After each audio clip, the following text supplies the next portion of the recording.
Сайн мэцхан өрхөмөд үзэгчтэй манай бэлгэн нуус тавчаа подкастын маань ээлж дугаар та бүхэнд өрхөд бэлэн боллоо.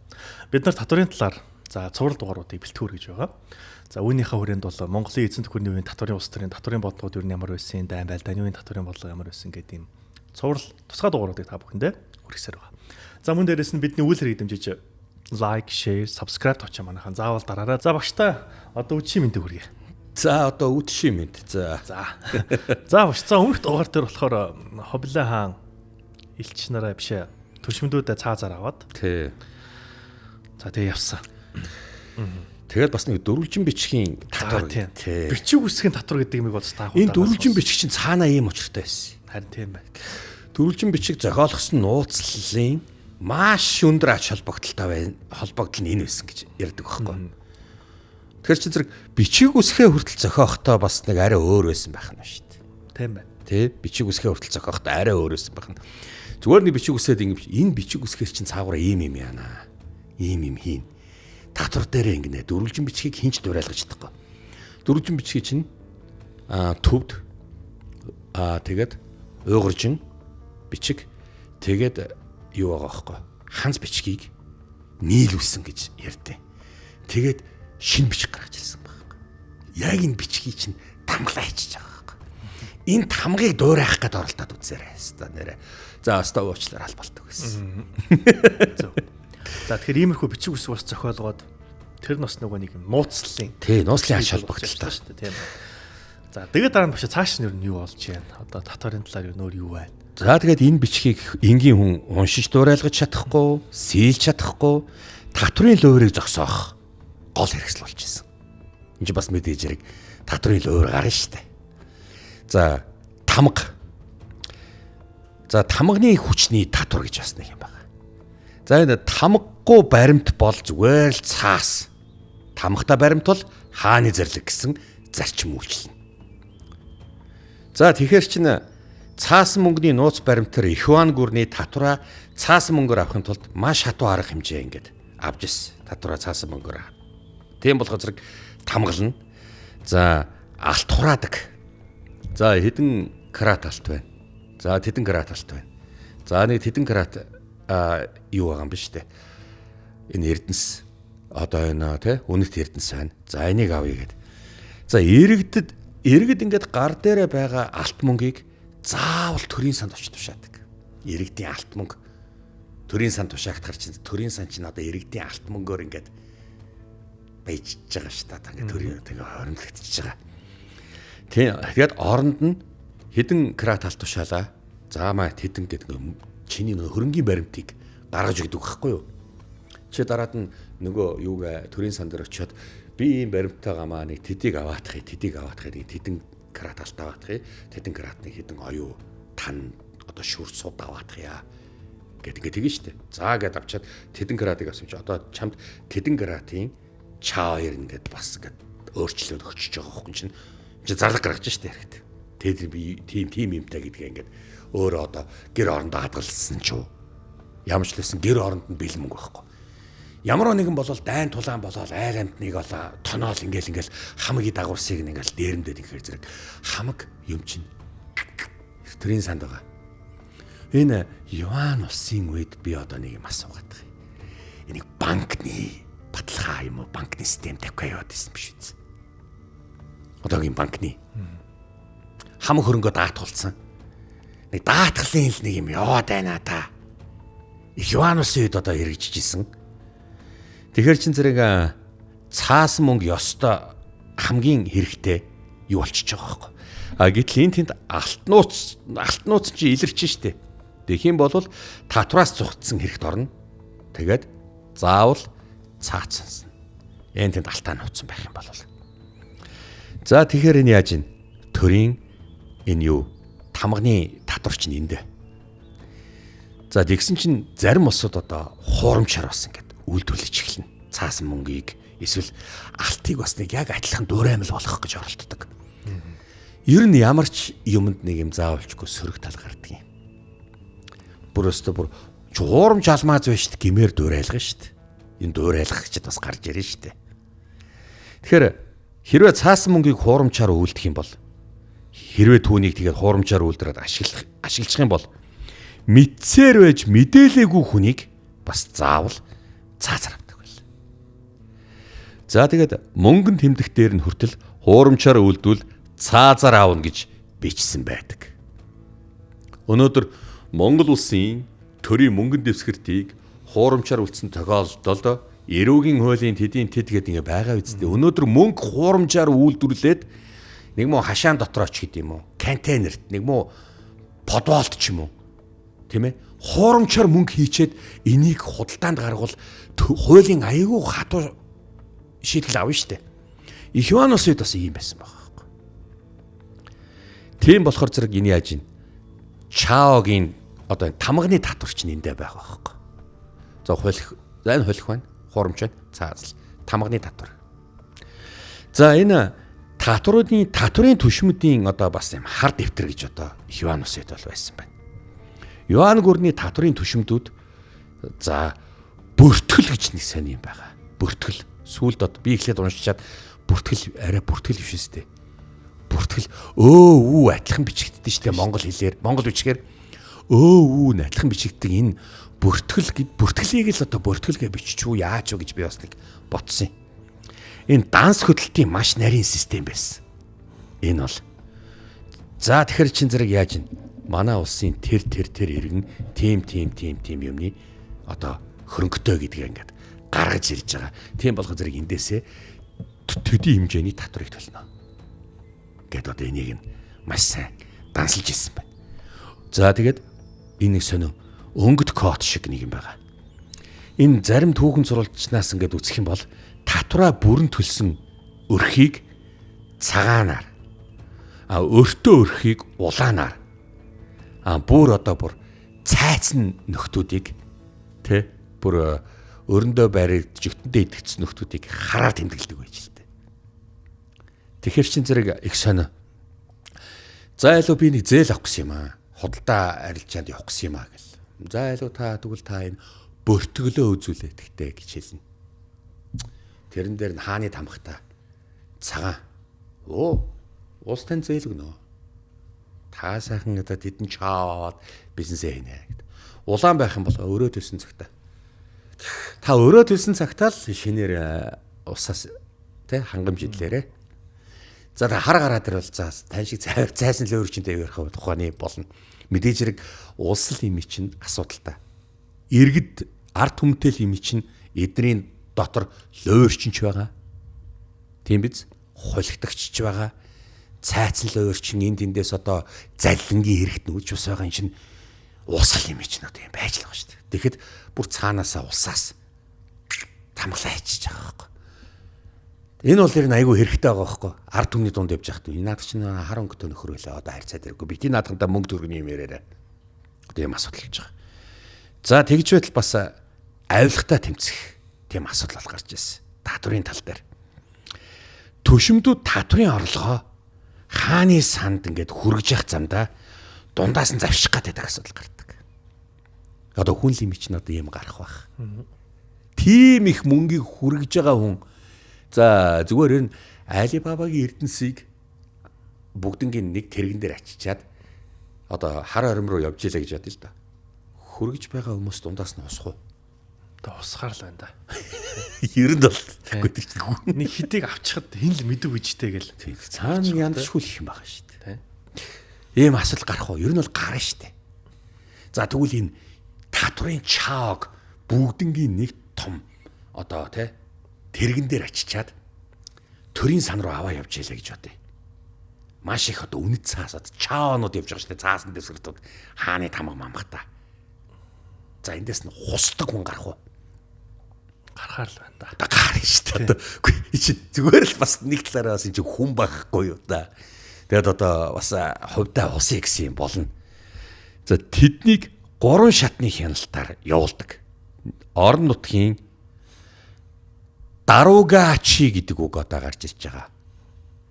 Одоо энэ яванда дарагч гэдэг үг болох бах. Даруугачи гэсэн үг гарч ирсэн. Можийн захиргаа төв засгийн газраар ингээд заавал дамжуул шалгадаг. За эхлээд яасан? Орон нутгийн даруугачигаар орсон уу? Орсон. Орон тэр даруугаа чи юу гэж хэлсэн? Даруугаа чи энийг ямар ч асуудалгүй гэж хэлсэн. За тэгвэл одоо та можийн захиргаа руу яв. За можийн захиргаа яас. За можийн захиргаан дээр очлоо. Можийн захиргаан ингээд үзлээ. За асуудалгүй гэж явуулсан байна. Ингээд төв засгийн газар дээр очилсан байна. Төв сан дээр. Гих мэтэр ингэж явуулна. Гэхдээ нэг сонин ажиргалтай татварууд ингээд бас байж гисэн. Юан гүрний үеийн төсөв бүрдүүлэх сонирхолтой нэг тийм байдаг. За нэг гоё юм илий. Гүүрний татвар гинэ. Бас Гүүрний татвар гинэ. гүүр гарч явж байгаа бол бас татвар төлөх ёстой гэсэн үг. Энэ томоохон гол мөрөн дөөр ингээд гүүр ингээд барьдаг юм байна л да. Яг ингээд гарангуут нь ачаанаасаа хамаарад татвар авдаг. Яасан? Та энэ гүүрээр гарч байгаа. Одоо гарах юм бол нэг замын татвар байлоо. Нэг постэр очиод нэг мөнгө өгөөл хариуд нь ингээл яагаад эсвэл QR уншуулад хэдэн штэ. Нэг постэр очино хөдөө явж байхад чинь ингээл ингээ нэг 500 нөө 1000 төгрөг өгөөл ингээд хэдэн штэ. Яс бэлэн мөнгө алгаа аль виш өгчих гээл ингээл. Нэг холын замд явж байхад яг энэ татвар чинь гүүрний татвар гээд Иван усэд бол байсан байхгүй. Бөөх даа чинь бүр 50 жин тэмээтэй явж байгаа юм штэ. Юу атсан? Би баар шаазан торог дурдан атсан. Татвар төлнө дөө. За гэтгэд энэ одоо шулаад байгаа юм уу? Гэхдээ тэр гүүрээр аюулгүй гаргаж байгаа юм уу? Эсвэл тэр гой гүүрийг одоо ашиглаж байгаа юм уу? Тэгвэл ус туулаад гарал та. Тэгвэл одоо тэр том гол мөрнийг ингээд гатлах юм бол урсчвал яах вэ? Хариуцахгүй шүү дээ. Чи өөрөө ус туулаа өстэй гэл. Тэр аюулгүй гаргаж өгсөн болохоор энэ татварыг одоо бас авж байгаа юм шиг байна. За тэгээд хурим ба оршуулгын татвар гэж болсон. Хүн амын тооллогыг байнга шинжилж ирсэн. Бүр сар болгон шинжилнэ. За яасан хэдэн хүн насарсан, өтлөөд насарсан, дайнаар насарсан, зуурдаа насарсан. За хэдэн хүн одоо үлдсэн гэдэг. Байнга ингээд одоо энэ шинжилж яадаг. Тэгжсэн чинь хурим хийсэн хүн байна. Гэлтэж байгаа байхгүй. Хуримыг чинь бас их зардлаар хийж байгаа шүү дээ. За хурим хийсэн үү? Энэ сайхан гоё одоо хоолны газар цантинд гэдэг те хоолны газар ингээ хурим хийсэн үү? За тэгвэл одоо тэгээ хурим хийж байгаа юм чинь татвар. Өнөөдөр ер нь одоо за Баянгол хурмаа хийж ин одоо эсвэл одоо тэ Улаанбаатар ресторанд хурмаа хийж ин одоо тэр том манай байгууллага хурмын одоо тийм захиалга авч ийн гэдэг чинь ингээл татвар авч штэ. Энэ Юанус үед бол их байсан байна. Бүр хэрэгжиж исэн байна. За тэгээд хүн талигаач болж л дээ. За одоо энэ чинь яах вэ? Болох уу? Шатаах уу? Чандралах уу? Асуудал гарна. Булсны ус газраа хэрэглүүлснэ. Татвар. Чандралсан. Чандралдаг нүүрс мөрсий чинь ингээд гаргаж өгж байгаа үсттэй. Тэр нүүрсний татвар гэлээ бас. Гэхдээ нэгэн бодлыг татвараар зовоодж байгаа юм шиг. Нэг бодлын яаж утгаа алдж байгаа юм шиг. Тэ утгаа алдж байгаа юм шиг. Гэхдээ ийм юм байна л да. Жохон хуулийн дагуу журамтай амьдраарай. Дураараа дургж яадаг цаг дууссан шүү. Бас энэ одоо нийгэмд амьдарч байгаа шүү. Нэг байгальлаг, адгууслаг хэн харав гэж энэ эзгүй хээр, эзгүй ойд, эзгүй ширэнгэд, эзгүй шугууд ч гэдэм үү. Тийм юм чи одоо байхгүй болсон. Бас энийг нэг юм журамд ингэж нэг оруулж ирж исэн байна. За ингээд бүгд их бага хэмжээгээр одоо бүртгэлийн хураамж төлдөг. Хурим хийсний эсвэл оршуул ёс болсны Юан гүрний татвар бол нэг талаасаа дэлхийн санхүүгийн дэвшил байсан. Нөгөө талаасаа нүүдэлчдийн эрх чөлөөт байдлыг тоо данс цаасны системд багцлаа хийсэн зовлон байж. За энийг бол эрх дураараа амьдардаг тал нутгийн нүүдэлчид яасан ч зөвшөөрөхгүй. Төвдийн нүүдэлчид яасан ч зөвшөөрөхгүй. Шинжааны уйгурын нүүдэлчид яасан ч зөвшөөрөхгүй болчихж байгаа. Зөвшөөрөхгүй шүү. За яаж ин хайрцагсан. За ер нь яг вэ татварын түшмдүүд энэ дөрвөлжин бичгтээ тамгаа бариад ирэхэд тэр үеийн хүмүүс ер нь бол айдаг л байсан байх л та. Ийм байхгүй юу? Хээрээ очиж тавьчихдаг байхгүй юу? Талигаач байгаа. Тэгэр яг уу тас шуу ирээд идчихдэг, хээрийн чон очиод идчихдэг. Энэ бол яг уу байдаг зүйл гэж ойлгодог байсан. Энийг одоо талигаач хээрээ тавьчихдаг. Хээр тавьсны татвар энэ Хамбалын хотоос гараад ирлээ гингот цагаармын хойно байгаа унган нүүдэлч бол за битээ олон юм яриад тэр хувлаа одоо юу ухааны юм бас их болно. Энийг нь бас ер нь гүнж хашилтан штэ. Төвд орон гэдэг чинь бас яг хуу талигаачтай ингээд хаданд аваачаад бүр өндөр хаданд ингээд аваачаад ингээд тавьчихдаг. Нэг юм цагаан давнд боод тас нь мэддэг. Хурж ирээ цуглараастай тошоо байхгүй болоод байгаа байхгүй. Нэг бодлын байгалийн байгальны шингээх. Одоо яаж ийн? Тэнгэрийн шуунд өглөө штэ. Тэнгэрт нь оршоо. Энийг тэнгэрт оршоо. Оршуулга гэдгийг Монгол бичгээр адилхан бичнэ үз. Оршоолго байхгүй бол оршоох гэж бичдэг байхгүй. Оршоож байгаа байхгүй тэнгэрт нь. За энэ бол та жинхэнэ тэнгэр байлдаж байгаа тэнгэр тальчихсан. За энэ бол настаа тэнгэрт нь оршооё гэл ингээл тэнгэрт нь оршоочдөг. Эсвэл энэ бол ёстой жинхэнэ хөгчөний ширийг хатаасан хөгчөн шиг ирлэг дайчин байсан да. Хөгчөний удмын ингээл одоо ярил чононд өгчдөг ч гэдэм үү. Ийм асуудал гарна. Тэгэхээр яах вэ? Яг ингэхээр зэрэг татвар хүрээд ирдэг байхгүй. Тэгэхээр бас их зөрчилдөөн болно. Тэгэхээр татварын түшмдүүдээсээ айдаг, хаширдаг ийм асуудал бас их гарна. Их Иван улсын татварын систем дээр сүүлдээ хувлаа хаанаас хооших асуудал хаадуу тансагласнаас болсон. За энэ бүр хэцүүд чиглэлээ. Татварын дарамт байгалийн гам шиг жил өнгөрөх тусам хорвоогийн жамаар одоо нийгмийн хаамсгалаар явагдаад ирсэн. Хувлаа хаанаас хойш үеийн хаадууд энэ татварыг ер нь бол хэрэгжүүлсэн боловч энэ нэг Гэгэн хаан сод балыг тэнгэр тайснаас хойш Их Иван улсын хаан Гэгэн хаан сод бал гэдэг хүн хаан ширээнд сууж агаад тэнгэрт хайснаас хойш хүүлэн хүрээд ирчихсэн нэг муу хаан хүүдийн төр дамжлах болоод эхлэхгүй юу. Хаан гараал нэг хотлох хүүхэд идэг. Ийм юм болсон юм. За ингээд ордны хуйлдаан маш их гарна. Одоо би хэлье. Суурьшмал босны сул тал. Суурьшмал болохоор давуу талыг илжээ шүү дээ. Юмар дутагдгаа байжээ. Торог дурдан одоо эдийн засаг аж ахуй идэлхүүний аж ахуй одоо юу гэдэг юм бүр идэлх юмар дутгаа болсон нөө эдийн засгийн гажиглахгүй болсон байхгүй.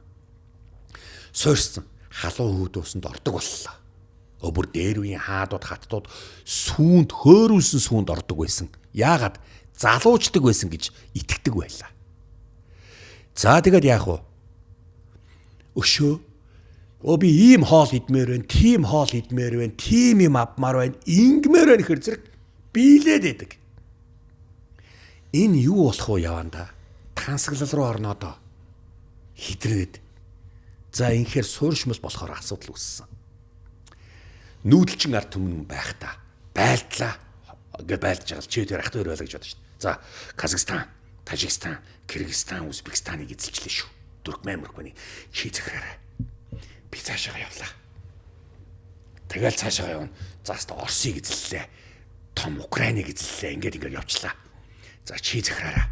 Тэгэл бас нэг дүүгээ үлдэгээ явна. Ах дүүсээс нөр итгэж найдах хэн бэдий? Хинч байхгүй шүү дээ. Ах дүүсээс нь өөр бүр нэг номерт ах дүүсээс нь л өөр итгэх хүн байхгүй болчихдог байхгүй.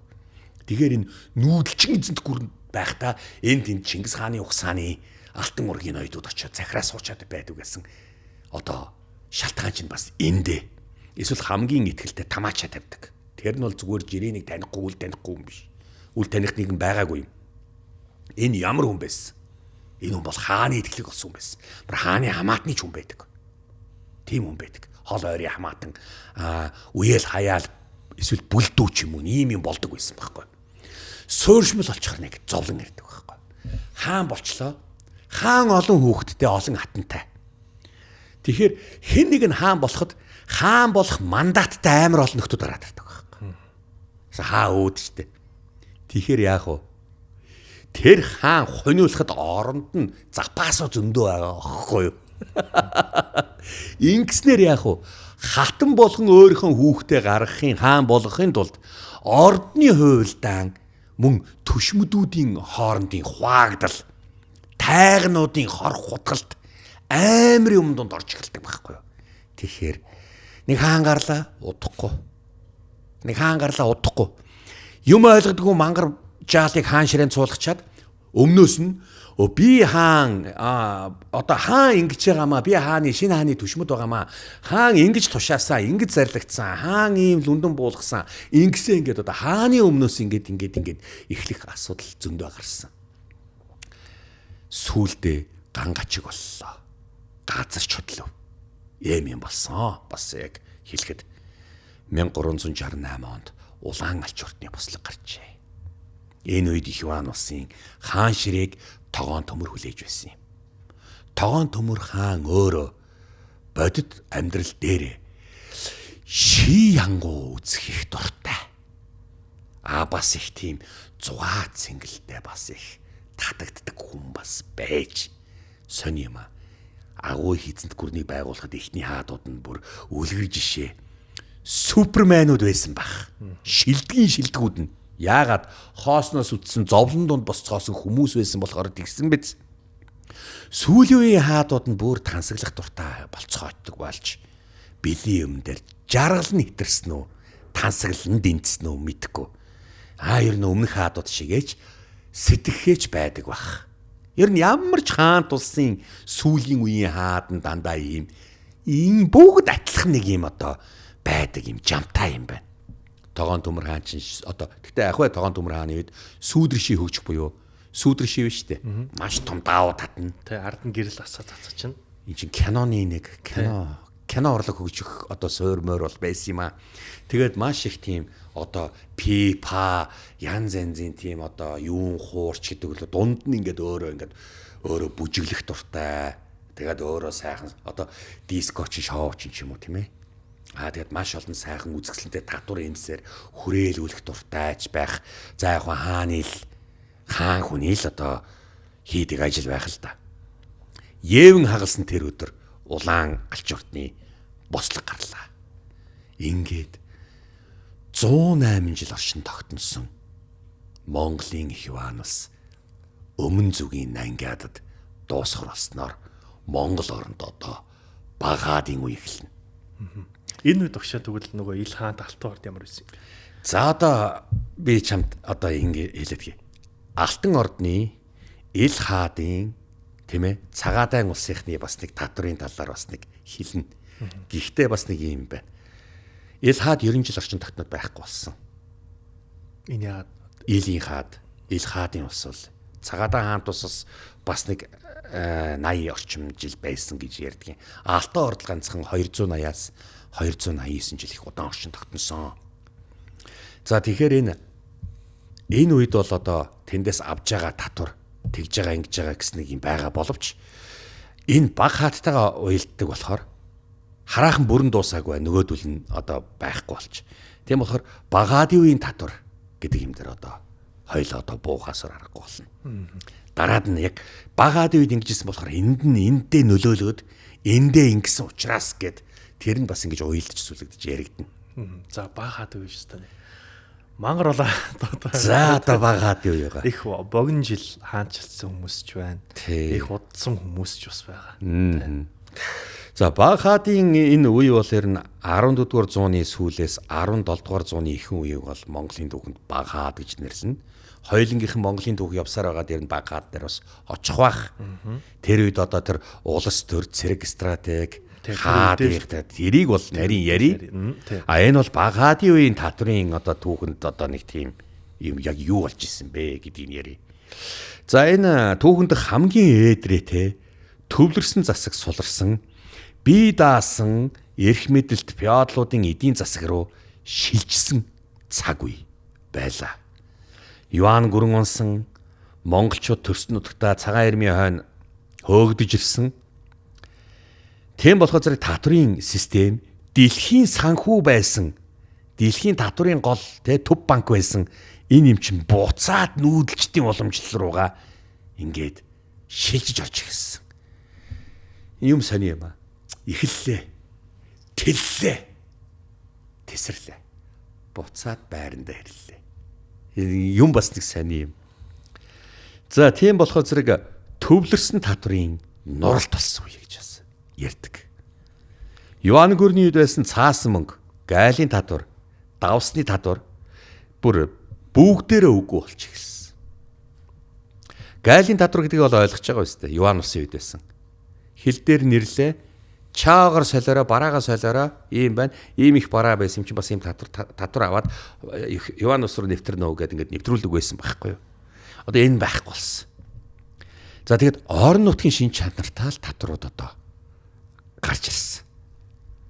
Хаанд очиж исэн татварч багасч исэн, орон нутгийн толгоогоо мэдсэн ноёдуудад одоо вангүн одоо юу гэдгийг тийм хүмүүст одоо хувь тавилан татварын юм болсон. За тэгээд одоо өөрийн харьяат албаттай ханилэгтай болох гэж оролдож исэн асуудал их байсан болохоор айлуудаас татвар авах нь давнгаалаад эхэлсэн байхгүй. Өөрийн ханилэгтай болоод эхэлсэн болохоор.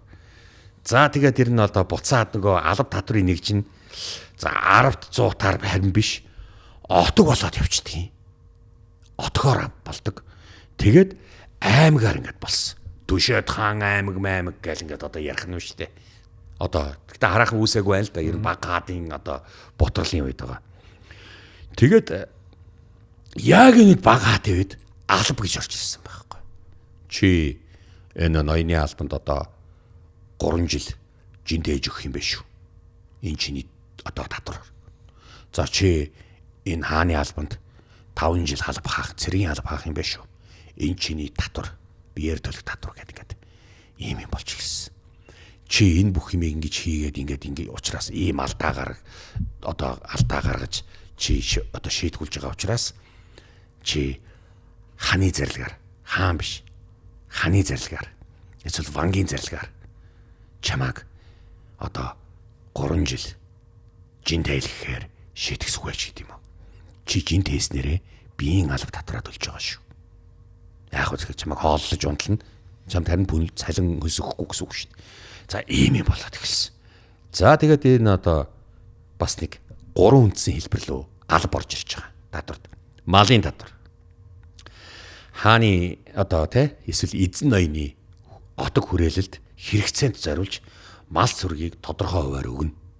Нөгөө эзэн ноён чинь нөгөө мал сүргээ одоо авч ийн штэ. Үүгээрээ цэргээд хийж ийн гэдэг юм уу? Бэлчээрээ томсгох ч гэдэг юм уу? Ийм асуудал бол ер нь болно. Хоёрдугаарт ангийн арьс усны татвар. Энэ нэг сони юм нэг ойгоор амьдардаг хөвсгөлийн тайга хоошоогоо ингээд бүр ингээд Сибирь руу яваад байгаль нуурын хэсгээр ингээд явцсан энэ. За энэ аймагуд одоо отголж байгаа энэ аймагуд ба штэ. Бүгдээр ангийн усны татвар төлөх ёстой. За булганы, хэрэмний, минжний, үнэгний, чонын, зурмны ч гэдэг юм уу. За энэ арьсаар алба татвар төлдөг. Нөгөөх нь одоо чи минжиндээ л өмсч үтсэн үү гэж одоо хөхөө өвлийн үдэнд гөөмөн сайхан дулаахан минжиндээ л байна ч гэдэг юм уу. Булган дах байна ч, булган дээл байна гэл тарван одоо цамц байна ч гэдэг юм. За ингээ арьс жирний ингээд юм татвар, арьс усны татвар ингээд авч эхэлсэн. Гэхдээ тэгсэн чинь энэ алба нь сүүлдээ бүр арилжааны шинжтэй болоод эхэлсэн байхгүй. Гадаад. За тэдэн ангийн үрсээ солиё. Тэд нөгөө нэг цас зүгт байхгүй. Би чамд энэ зэри арьс өглөө. Би чамд тэгээд бас энэ юуны арьс өгье. Сайхан гой булга. Чид булганы сайхан булган дээл мэдхүү. Булга гэдэг сайхан амтнаар хийсэн гэдэг ингэ. Оронд нь чи юу авах гэж байгаа? За би тийм юм үгүй. Энэ нэг юм байна. Таварын солилцоонд орчихв.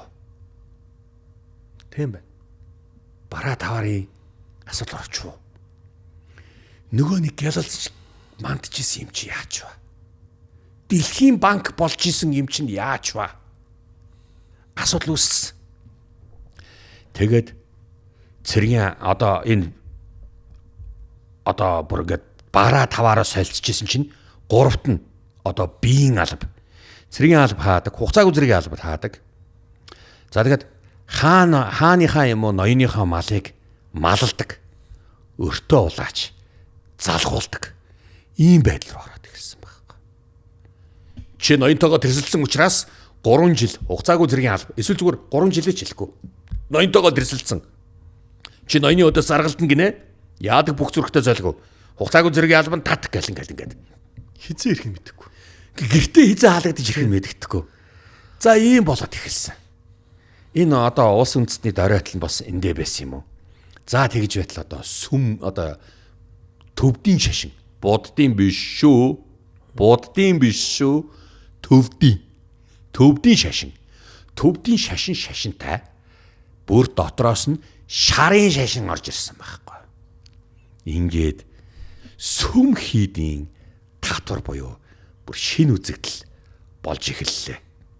Сүүлдээ 16 дугаар зууны сүүлийн үед Алтан хааны санаачлагаар төвдөөс бурхны шашин буюу төвдийн шарын шашин дэлгэрснээр татврын шин систем үүссэн. Сүм хийд ядаж байхад чинь сүм хийд одоо татвар татдаг болох нь. Одоо яах ёстой вэ? Сүмд шавлан ороод суун. За тэгэхээр яах вэ? Шав нарын алба татвар. Сүм хийдэд өргөгдсөн шав айлуудыг одоо энэ ноёны татвараас чөлөөлнө. Зөвхөн хийдтэй алба барих болно. За би одоо энэ хүүгээ дагуулад ирлээ. Лам багштан минь танд шав оруулах гэж байгаа юм. За их болсон 6 жил хамаг амтны тусын тулд ингээд одоо за ингээд энэ яах вэ? Лам багшийнхаа гэрийг цэвэрлэнэ. Тийм биз? Адуу малыг нь бас харнаа. Тийм биз? Хоол ундын хийн. Энэ лам багштаа зарагдана. Энэ нь сургалтын төлбөр байхгүй. Сургалтын төлбөр нөхгүй. Сургалтын алба дотроо төлж байгаа байхгүй. Сургалтын татвар. Тийм. Суралцах сургалтын төлбөрөөр төлж штеп. Холоо сургалтын төлбөр төлөхгүй оюутнуудыг шалгалтанд оруулахгүй гэж яадаг байх. Энэ үед чинь зүгээр өстөнөрөө бүр барлаг нь болдог байх нь шүү дээ. Тэгэхээр за ингээд тэр лам багшийнхаа бүх юмыг одоо хийдэг ч гэдэм юм уу. Эсвэл сүм хийдийн бүх юмыг шавнар нь ингээд одоо сүм хийдэд цуглараад одоо за тэгжсэн чинь одоо ямар бас нэг татвар орж ирнэ. Өргөл барьц. За энэ их гоё татвар орж ирнэ. Сайн дураараа болон бүр албадлагаар тэгээ мал эзүүлсэн аваад лам багштай очиж сүм хийдтэй очиод ингээд өгдөг. Нэг юм байгаа юм. Хэрвээ сүм хийдрүүл ингээд шавлаад орчдөг юм бол алба татвараас чөлөөлөгддөг болохоор алба татврын олон алба татвар төлөвлөхийн тулд нөгөө хүүхдүүдээ хийдрүү оруулаад эхэлдэг. Лам хүн татвар төлдөг гэж үг гэдэг шүү дээ. Тэгээ дээрэс нь чи лам болчих юм бол цэрэгт явдаг. Тий. Тийм учраас айлууд чинь баг хүүгээ юм уу ганц хүүгээ лам болгочдөг. Тэгээ лам болгочдөг. За тэгээд нэг одоо бүр нэг юм байгаа. Бүх хүн баялаг бүтээдгүү. Гэт юу лээ? Лам хүн татвар төлж бүх хүн баялаг бүтээхгүй бүхэн гөрөөс. За тий. Бүх хүн баялаг бүтээдгүй. Бүхэн гөрөөс сайл өгдөггүй. Лам хүн татвар төлдөггүй. Лааны гал гэр дулаацолдгоо гэдэг үг гарчилж байгаа. Цаг үеэсээ л хамаарч байна да. Тий. Цаг үеэсээ хамаарч байна. За одоо яг ийм болсон. За одоо энэ одоо юу болж эхэлвэ? Энэ улс орн маань. За тэгээд одоо бүр гом гүр бурхан тарих гэж чинь. Алив бүгдээр очицгоо. Үгүй наа хэдэн адуу мал яах юм бэ? Олон юм ярилгүй өдр лам багш одоо дуудсан. Эсвэл тэр одоо хуйлгаан дуудсан. Оч гал. За гал хөтөн. Тэгэл одоо хөчөр лам багш мэн гал та тэгээ байгаагаа ингээл тушаагаал одоо юу вэ? Яаруу шар тос юу гэдгийг заастаа байгаагаа тушаагаал гэсэн. Нэг юм болдог. Тэгтээ бас бишээ нэг бодлоо ингээд Монголд бас энэ шарын шашин хүчтэй дэлгэрсний үр дүндээ нэг одоо хутагтууд хуйлгаадууд төрж ирээд. За бас тийм юм. Янз бүрийн нэг юм шид хийдэг гэсэн хүмүүс ингээд гарч ирээд. За тий. За тэгээ сүлдээ удаагүй жийтэл шарын шашны тэргүүнтэй болоод хэлж байгаа шүү дээ. За ярь нь бол тийм болно. Бас нэг сонирхолтой зүгээр нэг юм хэлэх үү. Сэрлэхэд Монголын киног үзсэн үү? Тий. Гал ном шаал эхэлсэн чинь бөөма что это гэж асуудаг шүү дээ. Барам гаргаж байна санаг сонирхоод байгаа юм байхгүй гэл. Нэг тийм юм болдоо шүү дээ. Тий. Яг тийм. Тэгэхээр бас нэг юм байна. Энэ баг хаадын үеийг уулна ингээд одоо ингээд хоорондоо эв нэглэхгүй болоод тархаа бутархаа ханууд ингээд үүсээд бас энэ шашин орж ирэх гээд за яг ийм юм болж ингээд болж исэн үед гэж байгаа байхгүй. За одоо нэг юм хэлээ. Даян Батмөнх Даян хааны реформ гэж нэг юм болсон юм. Монголын түүхэнд Батмөх Даян хааны үе гэж нэг Монголыг нэгтгэх гээд нэг хүмүүс ингээд одоо тархаа бодрохоо олчлоо шүү дээ Иванусаас хойш. Одоо тархаа бодрохоо байсан болохоор баг хаадууд энд тэнд ингээ үүсгэсэн. Тэр эднүсийг нэгтгэх гээд ингэж зоригтой зүтгэдэг хүмүүс их тун ховор гардыг. Тэрний нэг нь Батмөх Даян хааны реформ гэж байдаг. За бас нэг татвар батар гарч ирэх. Бас нэг татвар юм. Ойлгосон. За баярлалаа багш та. За үзэгчдээ бидний подкастыг шимтэн сонссон та бүгдээ маш их баярлалаа. За үзэгчдээ бас бидний үйлдвэрийг дэмжиж лайк, шеэр, сабскрайб тавьчаа манайхан заавал дараарай. За ингээд үзэгчдээ энэ удаагийн нэвтрүүлэг маань энэ хүрээ төр завсарлаад дараагийн дугаараар эргүү уулзлаа. Баяртай.